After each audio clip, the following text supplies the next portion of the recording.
Welcome back to Feeling Seen, the podcast that talks about the movies and the characters that make us feel seen. My co-host today is an actor with such an exciting filmography.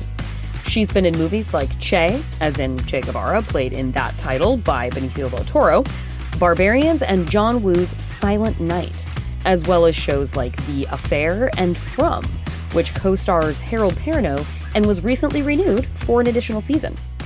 And this weekend, she stars alongside Ana de Armas in the second frame of Ballerina, the new movie from the universe of John Wick. Before all of that, the movie that marked her grand entrance onto the scene was Maria Full of Grace, directed by Joshua Marston. In it, she stars as a young woman in her native Colombia who agrees to become a drug mule. It was meant to be a quick trip, but when things go sideways, she finds herself living as an immigrant in Queens, New York. The role, again, her first, earned her an Oscar nomination. Catalina Sandino Moreno, welcome to the show. What else do the people need to know about you before we get started here today? Well, first and foremost, thank you for having me. This is awesome to talk to you guys. It's great. Thank you so much for being here. What a kind of bookend to, obviously it's not like the books are not the ends, but to begin a career with Maria Full of Grace, and in the sense of literally beginning career, the first thing you did, as I understand it, maybe the first script you read, and then to be here on the occasion of promoting Ballerina. Just give me the 30,000 foot view on that sweep of from that title to this title from 2004 when it came out in Maria Full of Grace to now 2025. Listen, I never thought in my life after doing Maria Full of Grace that this was going to be my career.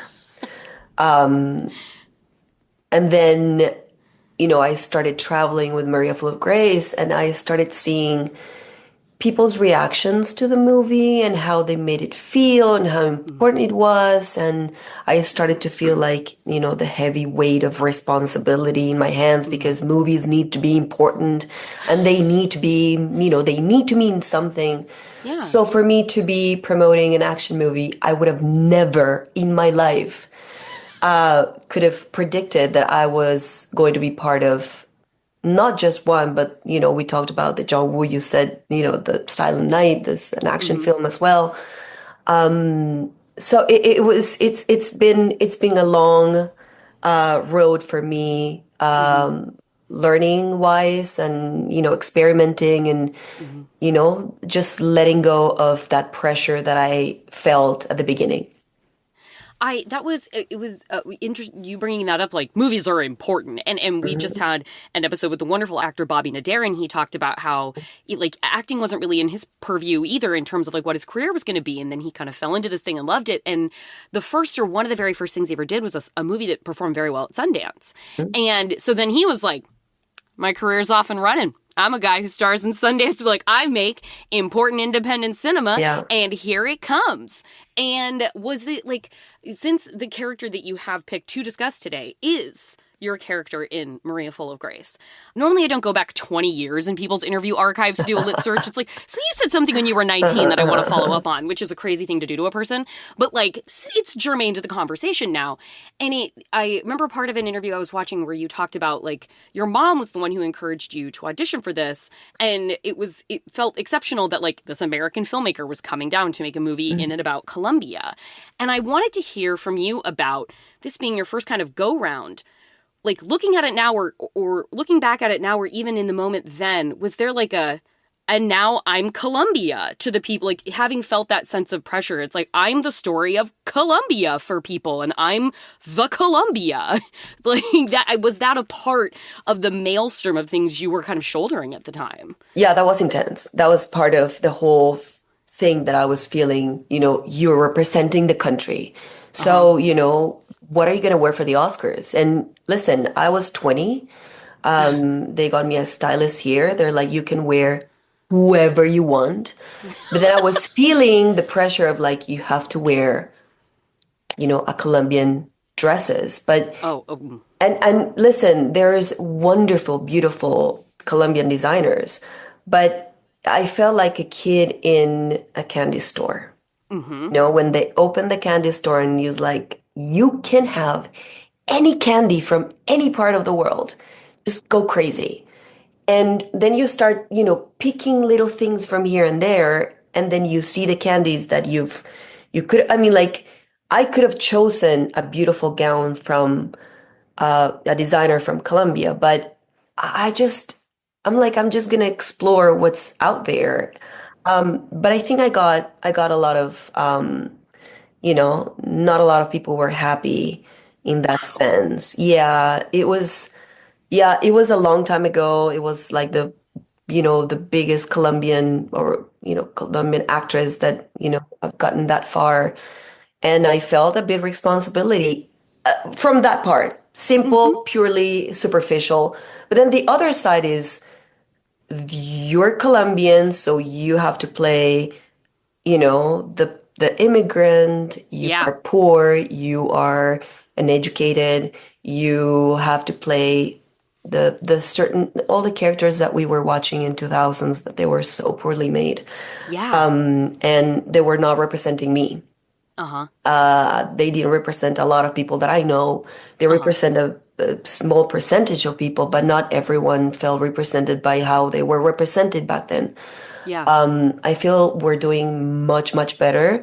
But still, sometimes I read scripts, I'm like, really? It's 2025 and we're still not going. So all that pressure that I got, like you're Colombian, you have to not, you have to be careful how you represent us outside. And Yeah. That'd be a lot for you now. That's a lot for you now. And let alone when you're like, I think you made this movie and there was like a 2 year gap between when you made it and when it came out. yeah, And I remember in an interview you were talking about how like, I felt like I was like, maybe the director Josh lied to me. Like, this isn't yeah, actually gonna go anywhere. yeah, And then so, like this thing you make, like, no, it's not in private, but like it's a small production. And like a few dozen people are like involved and like intimately involved in a part of it at the time, and then it becomes, then 2 years later you're thrown into this thing where it's like, and now you are the Miss Universe Colombia representative on the pageant stage of the award season. yeah, Good luck out there. yeah, yeah. We should say, you received an Oscar nomination for this role. You Mhm. shared the Golden Bear at the Berlin Film Festival with Charlize Theron for this role. Yeah. You won the Independent Spirit for Best Performance Lead Actress for this Mhm. role. I know it's 2 decades later and people probably said it a bunch, but congratulations for that. This won Thank the you. Audience Award at the Sundance Film Festival the year that it came Yeah. out. Yeah. No, it was, I'm glad that I was oblivious of Yeah. what it meant, all Hmm. these recognitions. I'm like, oops, another one. Yeah. This is what actresses Oh my God, do. you don't. I mean, like, I didn't know the magnitude of what was happening. And then that night ended, and then real life started happening. Yeah. And that's when I realized after, 2 years or 3 years of looking, because I didn't Hmm. want to just jump into anything and the Hmm. responsibility. Yeah. I found the Richard Linklater movie Hmm. Fascination, but then it's like another immigrant, but then the book was so good, Hmm. I have to make it happen. I don't know. It just took me a long time to just feel okay to just watch a movie and enjoy it. Yeah. Yeah. Instead of like, I have to make something important. I have to make people feel, what's in the world and, open their eyes through cinema. Yeah. I mean, great, Yeah. but there's some other stuff that we can do and we can entertain, and this is our work, and it's okay to explore things, and it's okay Hmm. to explore action, and it's okay to explore horror, and it's okay to Yeah. explore instead of like, no, I'm just this dramatic actress Yeah. that If I'm not changing the world, what am I doing today? no. No, I've changed. I've changed a lot the way I think, and when real life hit me, I'm like, I'm just gonna let go a little bit, have fun, and if things are gonna find me, they will find me, and I will love to go back to drama because I feel very comfortable in that genre. But From is a thriller drama. Hmm. Drama has always found me. That's the thing. Sure. Okay. in the action movies, in the scary movies, in every single part of my life, drama has always found me, and I love that. Yeah, I mean your element in Ballerina is certainly like your connection to Ana de Armas's character in that is certainly like the emotional core of this bombastic action movie that I just gotta say had an absolute goddamn blast with. You guys, I'm team Ballerina. Like the 4 John Wick movies and last one like weighing in at nearly 3 hours. You're like I've seen literally everything that this universe could give to me. Like, I've seen every example of a set piece I could get. There are a bunch of flamethrowers in Ballerina that would tell you otherwise, man. It That's still pretty felt cool. surprised. Like, I think that was the thing that just dazzled me most about the movie was that it still felt surprising despite having seen so many iterations of it through the core John Wick universe. And then they're like, a thing that this movie has always excelled at. These movies have always excelled at within, again, this universe. There's the dry sense of humor that Keanu Reeves is so good at I embodying and know. playing off of characters like Ian McShane or actors like Ian McShane. But Yeah. then also like the sensitivity, which is Yeah. also something that Keanu and his sort of forlorn eyes are so good at carrying through the wildness of these films. And then within Ballerina as well, we carry that through where it's like, hey guys, the thing that we're always here for at the end of the day in these movies is a character who's on a very heartfelt, motivated journey to achieve something through action. Listen, my first action movie was with John Woo. And, what an Great incredible start. Wow. introduction. Exactly. I mean, like, I was introduced with one of the best action directors ever. I would stay and see him, put the camera in certain angles, and I'm like, that's weird. I mean, like, we're here, and he's putting the camera. And then you watch playback, and then you're like, I need to just close my mouth, don't doubt. Yes, Right. always right. Because he would just find, a light and then the wheel of the car spinning and then, he's going to put. Listen, he asked me, so I just want to do like a very tight shot of you crying. What is your favorite eye to cry from? And I'm like, Oh, let's say the right one. And then the right one wasn't working when he wanted. So it was the left one. I mean, like, he's so detailed in that way. And you will never think that someone so used to like big explosions and right. killings is so detailed. And what he did after watching the movie, what he did with that tear that finally came out was that he followed the tear down the cheek and then right here it became a bullet. He's brilliant. So that was kind of like my entrance to this whole thing, which I am very blessed to have worked with him and have learned that, although you're doing a very crazy, silent, experimental movie, Yeah. it could be a lot of action, but it's also very tender. And I think that relates to what's happening with Ballerina. When I see, or maybe it's something very personal, when I see Anna fight, she's tough, but she's gentle as well. She's a ballerina. She is one of our most underrated physical performers. Oh, Her and she's Margot Robbie amazing. are such incredibly talented physical performers. Yes. And that imbues so much of what they give on screen, regardless of whether it's action, whether it's drama, whether it's deep water and all the genres that movie was. Like, there is True. just sort of this thing that seethes off of them in the way that they move and understand the camera perceiving them. And in action, I mean, that's the bread and butter right there. Oh, it's beautiful. And she's a ballerina, so she's elegant and tall and gentle. But then, the stuff that she does physically, and I would see her and I'm like, how did you learn this? Like, did you have to? She's like, no, they showed it to me last night. And I mean, I'm a little clumsy. I'm like, I wish I could do half of what you're doing. She's incredible. She has this great physical memory. Like her body works.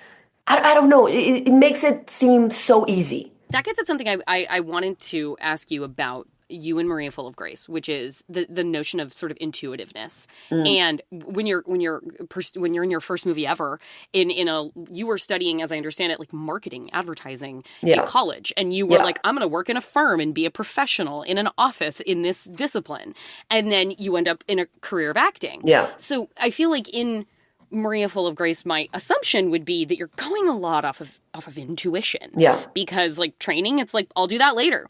You would eventually like go to Strasberg Institute and train there in performance. Are there things that you think about or look at in that performance now that are a part of a sort of brand new intuition that are like, I couldn't get back there if I tried? Because I didn't know what I didn't know. And I didn't know enough or not enough to be in my head. Like, what were the intuitive parts of that you maybe consider now where you're like, damn, that was just my feral instinct kicking in? There were many moments. I mean, like the fact that the director didn't give us the whole script at the beginning. Like he gave us before when, you're jumping in the plane, we're not going to give you the script until you get to New York. Because... and everyone so you're like was really, truly, like it's unknown to you and it's unknown to Maria. Wow. Yeah. Okay. Yeah. So he worked like that, I think, very smart because we were not professional actors and he didn't want to, for example, that scene where I'm having with costumes with the police officers. That was something that basically what I was doing was just learning my lines and just be there and be there. Because he didn't tell me that one was going to play a bad cop and one was going to play a good cop. Okay. What he told me and why I love him dearly, how he directed this film, was that he would just tell you, you have to go through. Like you have to go through. You have to lie, but you just have to go through. Like that's your goal. Claro que sabemos que no compraste este pasaje. Sabemos que no podrías haber ahorrado tanta plata. Así que dinos la verdad. ¿Quién te compró este pasaje? Ese pasaje me lo compró un amigo. ¿Y cómo se llama este amigo? Franklin. Es mi novio. Es el papá del bebé. ¿Y él sabe que tragaste drogas? Yo no tragué drogas. Yo no traigo nada. Yo solamente quiero ver a mi hermana. Nada más. So you, Catalina, are even like by any means necessary. And therefore, like Maria has to. That's acting 101. Your goals. What are your goals in a scene? You have to go through. And you lie? Yeah, you lie. But, if you lie, there's consequences. And they can catch you. So you have to lie very... I mean, like, he was so wonderful how he directed us. Probably because we were unexperienced. And the way he talked to us was not as any other director would have talked to another experienced actor that would know their ways to achieve what he wanted. So in that sense, I am very, very grateful. The fact that I was, 20 also played a big part in that movie. Because, at 20, I had come to the States maybe 2 times, but it was with my family. There was just, let's go to Disney, let's... Yeah, of course. But when you have such big stakes on your shoulders, then that's the kick in. It's like, oh, but my family, I'm going to leave my family in Colombia. That takes a lot. And, when you're 20, I didn't want to leave my family. That was... Yeah. So he used a lot of my fears into what how he directed Maria Full of Grace, and I think it worked perfectly at that moment. Yeah. And when you like to, is this as a matter of like, the feeling scene aspect of it, and you've talked about like the differences of, and I've read you I've seen you discuss that in prior interviews as well of like, they're like, you didn't know any drug mules. And there was like sort of like, oh, well, I remember seeing an interview where you talked about like, you heard about people going to jail and there being this like, yeah, they're bad people. They're criminals. Like they should kind of be. And then going through this experience and learning an empathy for that, like, wow, I'm going to make this decision because I'm in this position and they're offering me how much money as Maria? Where were you as somebody who's a student studying marketing? Like where were your connective tissue points for this character living such a different life than you? My mom had a friend that had a flower plantation outside Bogota. And I don't know how she found a way for me to be there 2 weeks working. No más amarillos de 60. It was not the same as in the movie. It was a little bit more packed and more people, and the hours were, I didn't stay, I mean, like the full hours were like intense. A 40 vienen las blancas, ¿qué pasó? Señor,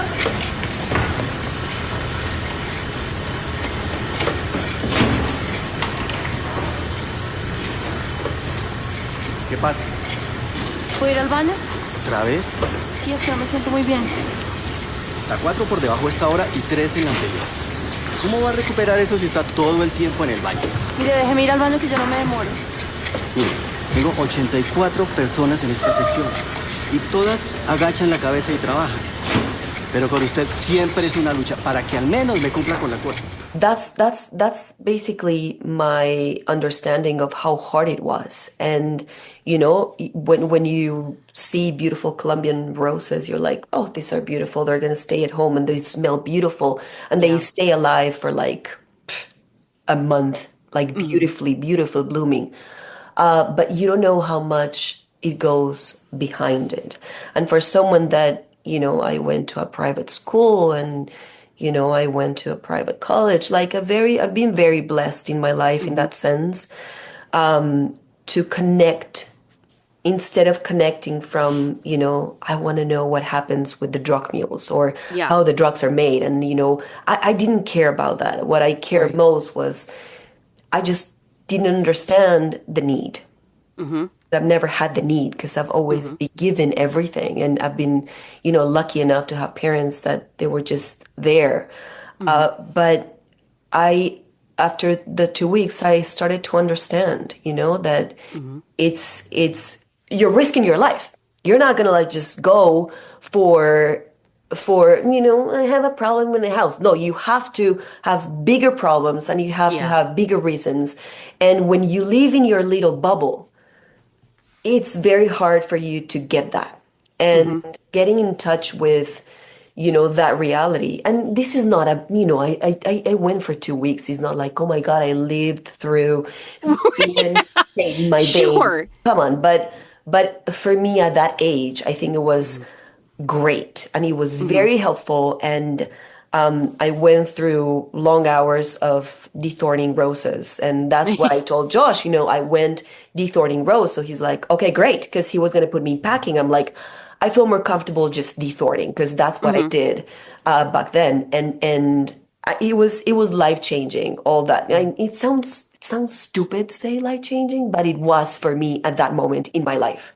It was. Well, I mean, that's those university years when like you're bridging the gap between as you were like a dependent child and like becoming an adult, and then suddenly like you're getting walloped with a dose of perspective, and it's like, oh God, damn. Yeah. Okay, like there was before this, and now there's after this. Yeah, and it was so easy for us to be comfortably in our house. Turn on the TV and be like, well, there's a drug mule got caught in El Dorado, and you're like, so good for her. My whole thing changed, and I told all my family, you know, because Colombia, when you turn on the TVs, turn the TV around that time, it's been very violent all the time. You know, we just kind of like were very not sensitive about the news that we were being fed, and the drug mules were very common. It was a very common thing. And you're like, well, stupid. I mean, another one. That dialogue changed completely. Right, yeah. It was like, no, you don't know why this person is doing that. It's not because of greed. Let me tell you that. That's not, oh, I'm just going to have more. No. They're risking their lives. They're changing. You know, that's desperate. That's the last, you know, piece of rope that they can hang. That's their only option. Es un camello que es viajando. Viajando. Cuénteme. Es un trabajo de mula. A mí me parece que es un trabajo bacano porque usted va, lleva lo que tiene que llevar, lo entrega, le dan su billete y ya, todo sano. Bueno, y esas personas que salen en los noticieros, que los cogieron por allá y los dejaron presos, ¿qué? Entonces lo que quieren ser es famosos, entonces claro, se dejan coger, aparecen en televisión, los ven en la casa y ya son famosos. No, pues yo no quiero ser famosa. Yo conozco un man, el hombre organiza todo. Los papeles, manda a la gente.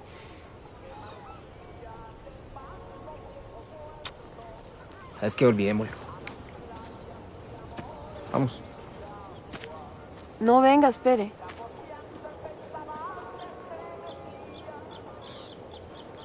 ¿Cuánto me pagarían por hacer eso?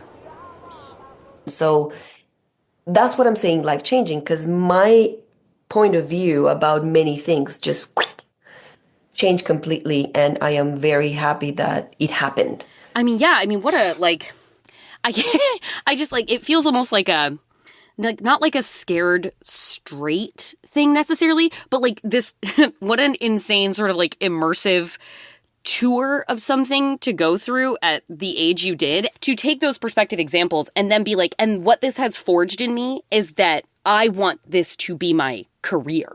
Like, I want to pursue this as a job. Tell me about, like, the impact of that from a perspective of, like, changing that life goal track for you. I mean, it was not that hard. I been studying theater for I think it was since I was like 15. I started to dip my fingers into plays and acting, not wanting to stay in Colombia because I didn't want to be in a soap opera, but I wanted to be in Broadway. I wanted to be, singing and dancing and acting, and that was kind of like my dream goal. I graduated high school in 2000, and I have talked to my mom about, going to New York and study Ella Adler, Strasbourg, Circle in the Square, like all these little things that I was very excited about. But then September 11 happened, and that kind of like I had to stay in Colombia. And what else am I going to study if not like, do you like AirPods? This AirPod is really good. Like I can do advertising. I can, that's the closest thing to acting that I could thought. So I'm like, advertising sounds good. I can just Sure. take my thing. But then I think life had other plans for me, and I kept studying theater, and that's when I met Josh, and Josh was like, "You're coming with me. You are going to be my Maria." And when Maria wrapped, I stayed in New York. Something that I was really taken aback by, like how young you are and you're doing press for this, and talking about the overwhelm and talking about sort of the fear or anxiety that came with it. A thing that I was very just like impressed to see how candid you were was in one particular interview, you were like, there's the American dream, but that's like not really like real how they talk about it. And there's a line in this movie where you ask, Lucy, the character of Lucy, who has run drugs before, like she's kind of the experienced one here, and you ask her like, what is America like? And she says, over there everything is perfect. ¿Cómo es eso por allá? Eso es demasiado perfecto. Todo es recto. And then in doing, she says, everything is straight. And then in reading your interview talking about it, you discuss like the challenges actually of being an immigrant who comes here. And sure, land of opportunity, there's much opportunity present, but that opportunity can be garden walled off, siloed, locked away, gate kept, all those things. And I wanted to hear about these years later, how you feel about like looking at like Maria as like this person you knew and you once, were to a degree. When you see her final decision to like turn around from that line to get on a plane to go back to Colombia and to turn around and go to New York, like how do you feel for her now, knowing what you know about what that transition entails? I mean, listen, being an immigrant in any country is really hard. It's a lot of work. It's a lot of no's. It's a lot of struggle, but I feel that she's so determined to protect her child and to not have her child go through what she went through. And, she doesn't have the money to change her life and go to the city and give her child what she wanted. she just had to. And I feel that people that immigrate to other countries are so brave, because when we move here, we don't know a lot of people.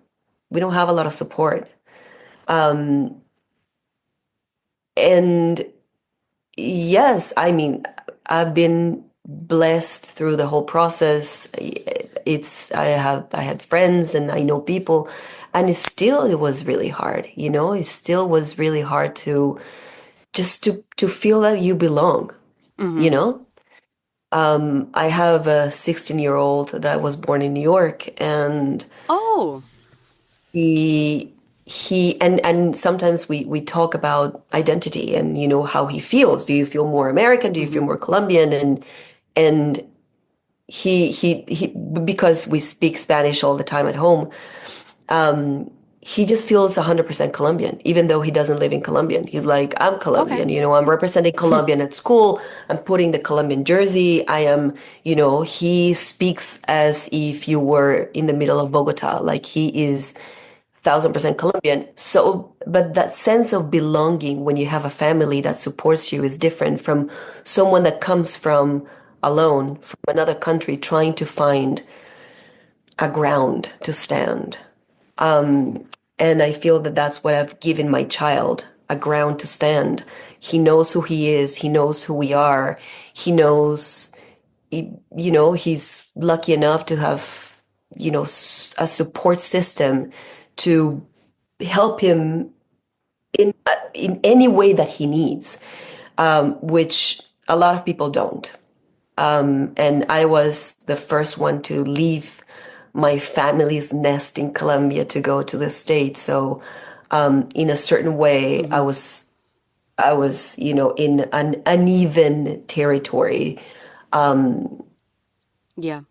And you know, I had a funny years where I realized, you know, you come to America, you can find everything here. That's not as true as they say. You just have to work really hard and be lucky, as I did, you know, as I ended up being. But when you have the luxury, as I'm doing with my child, to give him that ground, I think he's going to flourish much, you know, much nicer and easier. It's time for a break, but we will be back with Catalina in a moment. Then I will have one quick thing before I go about the delightful new show Overcompensating, which as an elder millennial, I will claim as a piece of Gen Z millennial cusp entertainment. So stick around for that at the end.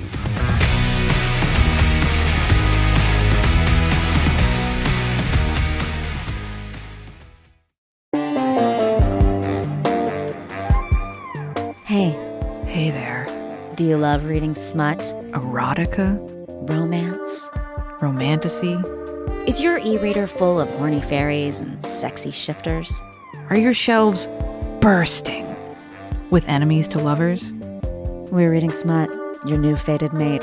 Every other Friday, we dive into sexy books and talk to the people who love them. Consider this our meet cute. Reading Smut, every other Friday on Maximum Fun. Have you been looking for a new podcast all about nerdy pop culture? Well, I have just the thing for you. Secret Histories of Nerd Mysteries. Secret Histories of Nerd Mysteries is a weekly pop culture history podcast hosted by me, host Alston. And me, host Brenda. We've already tackled mysteries such as what happened to the puppets from Rudolph the Red-Nosed Reindeer? Is Snoopy Mexican?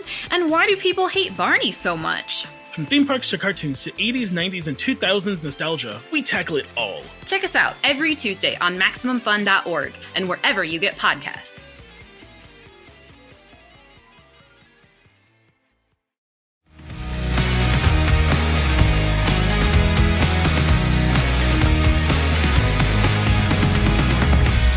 My wife is Swedish, and, you know, given the tone of the moment, the notion of who is American, what does it mean to be American, who gets to be American, and those horrible questions that have always had so much conflict around them, but that feel so much more embattled now in such a bad faith and miserable and cruel way. To me, like what you describe of your son is like someone who can feel 1,000% Colombian, but live here and be a part of this society as the 1,000% Colombian. Like that to me, like when you say it, when I hear American Dream, like that to me, that's it. That's it. Like that people can come here and be that's it. 1,000% themselves and bring the culture that they 1,000% embody, but be here and share that among it. Like maybe that's naivete, but to me, like that is actually in its best case scenario, that's the ethos. Oh yeah, that's the goal. I mean, like to be yourself, to especially when you have, two cultures so different from, a Colombian and an American, and you feel comfortable in both. And you feel good about yourself and you feel proud to say, I'm Colombian, he says that all the time. He has a friend that he's from Spain, and those two are like really good friends. And, one is like, but I'm Spanish. And he's like, but I'm Colombian, talking about soccer. It's so beautiful. It's really so beautiful to see that. I remember coming with my Colombian passport to, Newark. And being, oh my God, please let me not be in that little room. I ended up in the freaking little room for hours, and they made me cry. And, they check everything. And it's nothing has changed. And we're back at that same stuff again. And it's hard. And I know that my child has that confidence that he's not nervous about flying anywhere. And he's just... I don't know. He's the best version of me in every single sense, in a sense of identity, in a sense of self-love and just feeling okay being himself, which is amazing. To be so fully oneself and like talking about like making this movie and then coming and be like, I make important cinema and every movie has to like make a statement and I am the representative of Colombia. When did you start really feeling like yourself as an actor and making choices that were like, this is me, this is my identity as a professional, and I feel like I'm being guided by that true compass in me as opposed to like a set of demands I might be navigating more at the forefront of my mind? Yeah, no, I think I started putting my foot down once I got the freedom to choose my dress for the Oscars. That moment, I'm like, meh, I'm just going to go with this little white one I like. Why do I have to wear this one? I mean, like, I have great options, but I think in that moment, I started to like, start curving a little bit. And then once I had my kid, kids make you, I don't know, just keeps you relevant. They keep you relevant. They keep you like, this is the cool thing to do. This is the stuff that kids are talking about. This is the movies that they're looking at. And it's so good for me because if I am like this, thinking that, after Fast Nation, I did Che, the Soderbergh movie about Che. Right, yes. So it's like one after another. When can I explore as an actor? Yeah. I remember watching the John Wick movies a long time ago with my kid, and he's like, would you like to be in one of them? I'm like, John Wick? I don't think they'll choose me for anything because you see Keanu Reeves doing all these things, and you're like, well, I was not born to be Keanu Reeves, but yeah, it would be cool. He's like, oh my God, it will be amazing. It'll be so cool. You'll be so great. Oh my God, I would love to watch you. And then when I see Ballerina, I'm like, I have to make this movie. I was going to say, what did he say? Either when he thought you were up for it or he knew you got it. What did your son say? Oh, I didn't tell him anything until I got it because he would be devastated. He's like, I remember getting it and he's like, do you have to fight Keanu Reeves? Oh my God, I know. He was just so excited and he was just so, but you see, like I've been so accustomed to like just, find the drama, and I like it. It's not like I still feel the pressure, but I still do. I enjoy doing these drama things, but then my kid has always kind of like opened my eyes to little things as well, which I love. And he hasn't watched the movie, and I am very excited for him to watch it and to freak out when he sees, John Wick himself. So it's been a process, but it's happening, and I'm very happy that it's happening finally. Well, and something I like to get to when there are like the pathways for it is, experiences that people have in their careers that open up new sort of, grounds of possibility for them. And in this one, you watching John Wick with your son however long ago and him being like, would you want to do one of these movies? And you're like, yeah, but like, this isn't for me.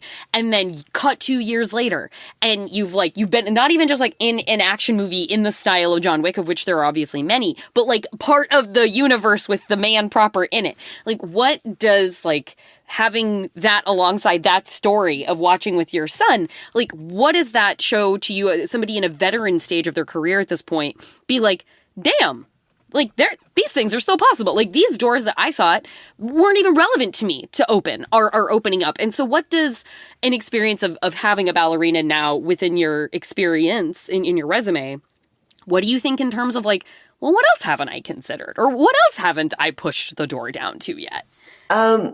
This is funny because I remember now that we talk so much about Maria Full of Grace, which was a beautiful time in my life, but I remember doing interviews and they were like, so what do you think you're going to do next? And I'm like, in that time, my response to what are you going to do is like, I don't know, hopefully something else. I don't know. I mean, this is just starting. I didn't know that I had to go back to Colombia to finish my career. Maybe my parents, because I was still depending on them because I was not making money. Yeah. I have to go back to Colombia and maybe just really work on an office selling AirPods, I don't know. But then I remember them asking, okay, so you don't know where you're going, but do you know what you don't want to do? And I'm like, yeah, I don't want to do like, action or comedy because I'm not funny or I'm not like, Yeah. And look at me like, no, I will never say never. I remember an interview perfectly saying, you will never catch me flying from building to building. I want to fly now. Give me the freaking wings. I want to fly. I want to go from building. Yes. Yes. Wow. 1,000% yes. Your arc said you thought. Yeah. They were like, well, but baby, it's a candy store again. It's again with the dresses. It's a candy store. You never know. What if you open this door and you're like, oh, this is kind of cool. Let's go for it. Yeah, I've never tried that candy. Sounds exciting. Why not? Why just, put myself in a little box and be like, I can do this. No. Yes, I want to try everything. I want to explore everything. Why not? Well, okay, then my wrap-up question to you would be then, normally we want to avoid people picking characters that they've played because it's such a linear entry point. But in this case, it was such an exciting option for somebody to reflect on something at the very beginning of their career, decades ago, to now you are the person who has grown, looking at yourself, who is still this thing set in amber of this time and place. And I wanted to know if there are ways you've surprised yourself that you maybe relate to the work that you did earlier in your career or this character specifically, where it's like, damn, she had no idea. Yeah. And I guess we kind of just talked about part of that, but you have the unique thing of like talking through something in this forum of being like, yeah, that was me as a completely unexperienced child. And here I am as a mom and a veteran professional. Like me exactly. Not somebody who I related to. Fucking me. I believe that Maria Full of Grace shaped who I am. Okay. Shaped the movies that I like. I still love international films, foreign language films I found them interesting and clever and different. I love a good drama, but then I love a great comedy. I love a great scary movie without being boo. The jumping when they put the music up. Absolutely. A smart, Hereditary, something like that, like a good Babadook or something that, like something that freaks you out. And listen, now anything to do with mothers child loss, everything kills me. Before it was like, okay, yeah, sad. Now it's like, oh no, I can't. Right, It's beautiful how if they asked me to have played a mother when I was 25, a young mother, I wouldn't have been able to play a mother because I was not. But now that I am, and he is 16, I've gone through all the stages of him. So I have a lot of repertoire to play with. And it's very interesting how you see life now through these kind of lenses of experience and life challenges. And, when you have something so that you love so much, like a child, then you see, problems as, they're not that important. If she doesn't like me, it's okay. As long as this little thing that I created is okay and he's happy and he has the support that he needs, I am okay. Before it was like, no, I need to look like this. I need to do this. I need to act, certain ways. Now I am much more relaxed about things that worry me. And that goes to the movies that, he's been going to the movies ever since he was a toddler, and now he has, that sense of, I don't know, did you like that movie about, and stop it. You don't just stop having film conversations go watch with me. Shrek. I mean, don't do that. But I love that because he's, he's amazing. Yeah. Well, I am very glad that he now gets to brag about his mom, the John Wick movie action star. So that is. Well, the funny thing is that I ask him, I'm like, are you going to, tell your friends, go to the movies? Oh, I'm a little shy. I'm like, what do you mean you're shy? You have to tell your friends. That's bullshit. I know you. Tell your friends, go watch the movie. I'm going to tell you when to watch it. Shy. What do you mean shy? I thought you wanted me to be there. That is, I'm going to go out on you scolding your son to watching Ballerina, and I'm going to imbue that same energy into, that is Catalina Sandino Moreno telling everybody else out there that they need to go see Ballerina with that same tone. And I just want to say thank you so much for coming on the show today and for bringing this powerful movie and this powerful character and being willing to really excavate the before and the after in your life of it. I'm so grateful for the time. No, thank you so much. This was such a beautiful, unexpected interview. I didn't expect this, and it just is warming my heart. Thank you so much for your beautiful questions. It was wonderful.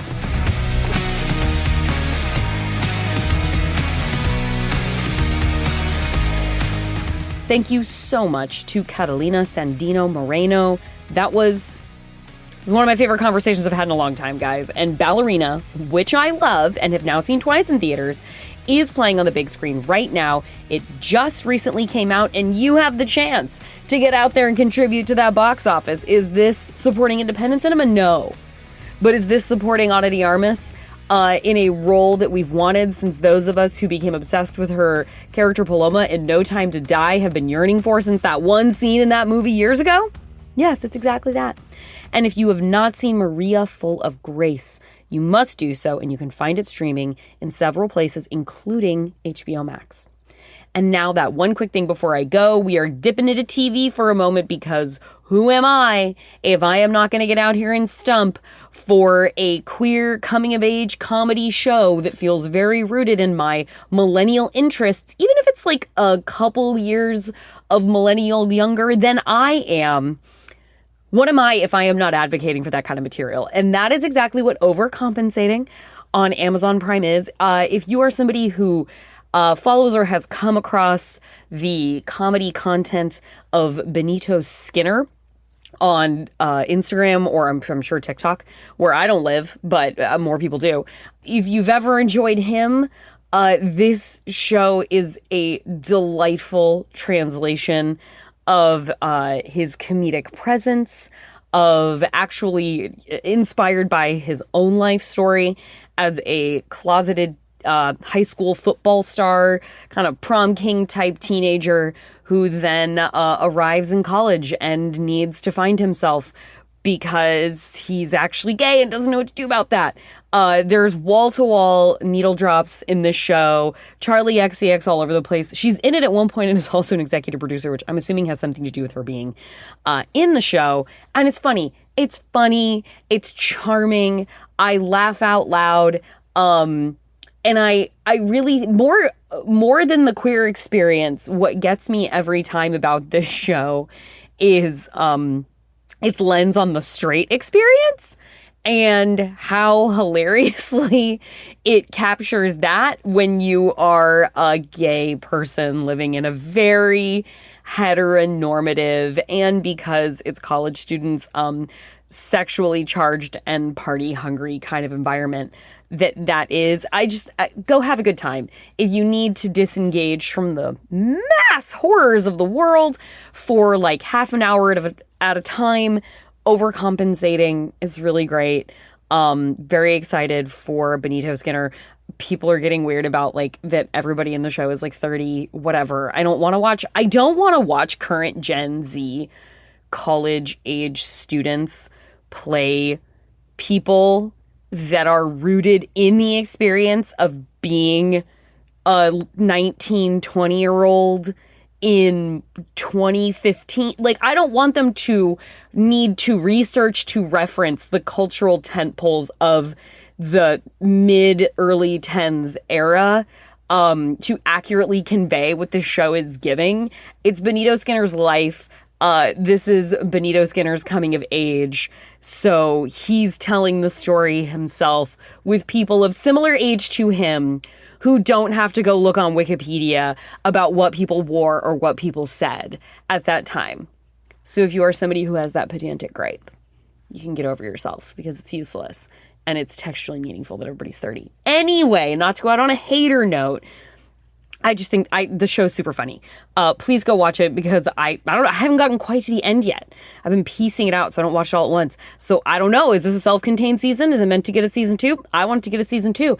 And Owen Thiel is in it, and he's having a massive year with this. And then he's on that show Adults on FX, which seems to be jumping off.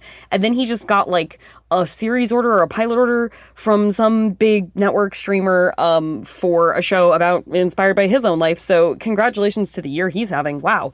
And on that nice thing, that's our show. That's how we're going to go out.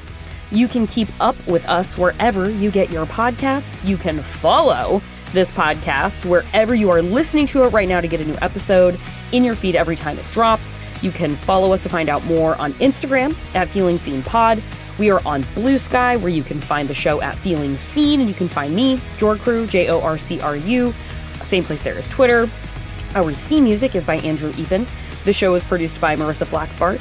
Our senior producers are Kevin Ferguson and Laura Swisher, and this is a production of Maximum Fun.